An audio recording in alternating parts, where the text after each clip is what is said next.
I can't help but ask myself daily, what the fuck is actually going on here?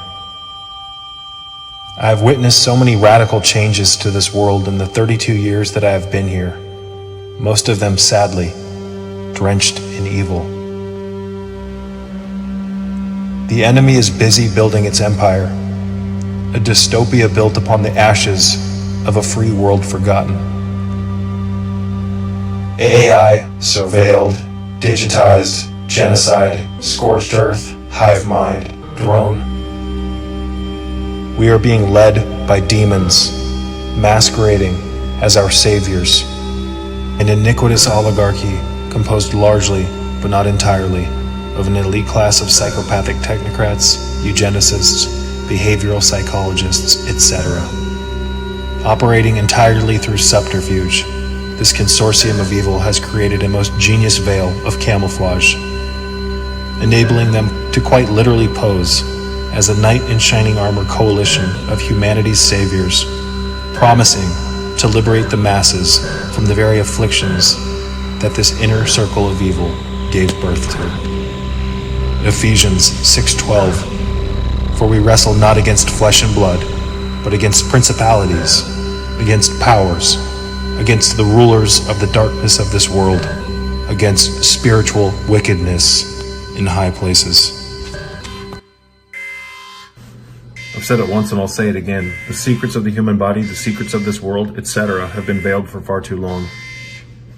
The evildoers, the people who run the show here, the master magicians and behavioral psychologists behind the curtain, if you will, they understand the secrets of the human body. They understand the secrets of this world, the earth, etc.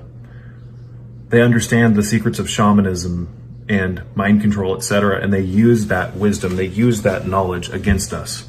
Concealed wisdom of who we are, what our purpose is, why we're here, the power that we have within us through Kundalini. These secrets, this degree of wisdom, is systematically kept from us and used against us. In fact, if you read the Secret Covenant, there's a passage in the Secret Covenant that goes something to the effect of, we will use our knowledge of the absolute against them as a weapon.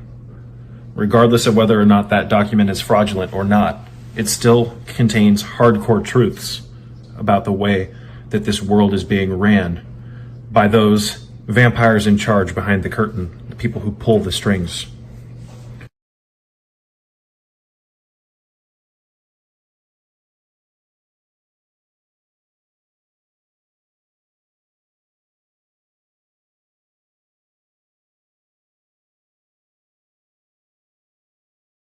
More and more people at an accelerated rate are becoming privy to the fact that we are living in a state of suspended hypnosis and they are working overtime. The holographic mind control here, the matrix, is very extensive. It exists in the core of our being. And because of that, it's very hard to access or witness the mind control in live time because we've all been conditioned to operate within our conscious minds. We spend the majority of our life in our conscious mind. We slip out of it while we sleep. We wake up. We don't remember where we were when we were dreaming, etc. And we go right back to that conscious mind bandwidth. And within the conscious mind, which I like to call the front of the mind, you never pull back the curtain to get to the back of the mind.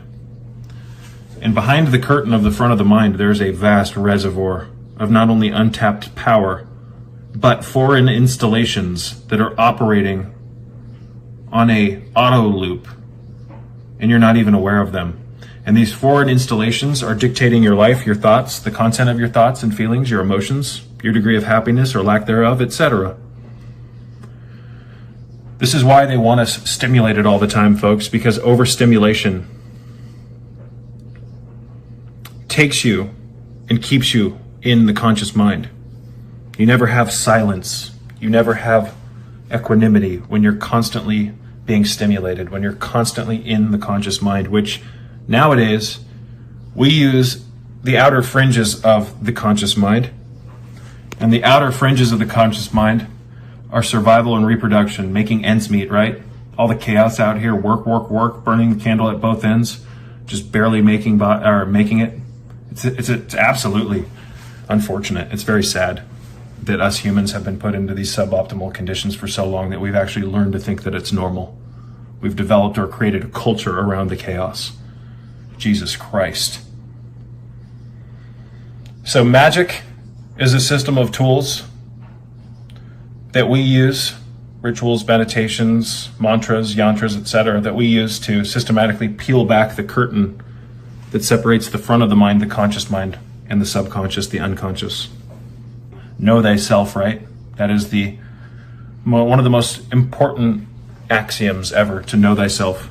We don't know ourselves if we're in the front of our mind, folks, operating on one cylinder when this machine has 16. Magic is a set of tools to dissect our minds and rewire them. I'm so done with all of the manifestation and all this law of attraction bullshit, folks. Garbage material, folks. Garbage. Lies, lies, lies, lies. Ask yourself this. How many books on magic have you read where they're actually telling you that you have extensive work to do and that you're operating at 1% of your potential and that magic is a system so that you can tap into that untapped potential? Most books aren't talking about this, folks. It's all a bunch of use the subconscious mind to manifest your dreams and all this garbage. It has nothing to do with real self-improvement, right? It's almost like a selfish genie in the bottle fantasy, where I rub the genie the right way and maybe I can manifest $1 million or all this other nonsense. No, magic is a sacred science of self-introspection and reflection and improvement.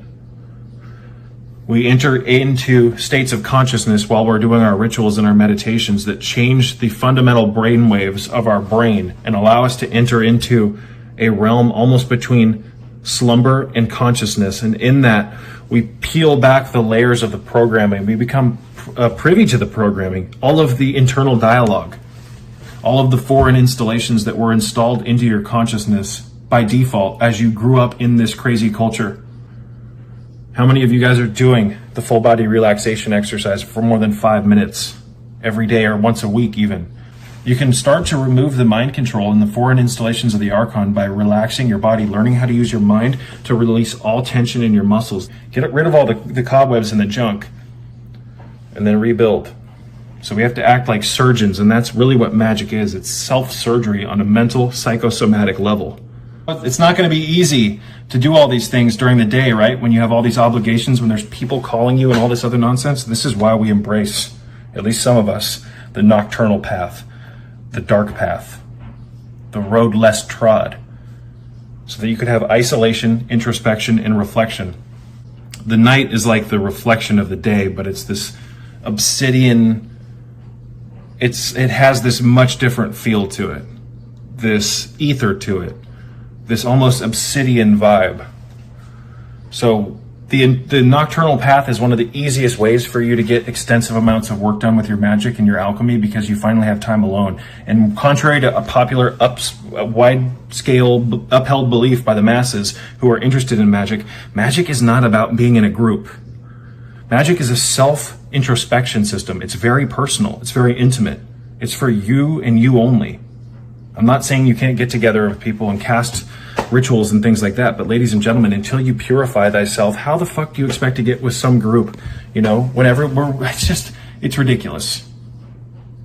It's fucking ridiculous. And to see all these like magical orders, these douchebags that just get into it for the, you know, the ranks, and I'm an adeptus philosophus and all this other crap, and I have my ritual garments. Please, folks, I'm going to wrap this one up.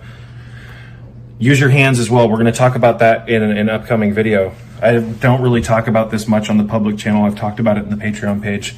The Taoist internal exercises, using the hands to awaken the meridians. There's much more to health than just supplementation and proper diet. The inner temple is your fortress of solitude. Trust yourself and your own inner wisdom, your own inner lamp.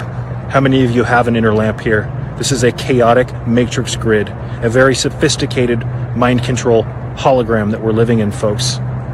You need a system of self-communication. You need a system of interconnection with your own self and your body and your mind.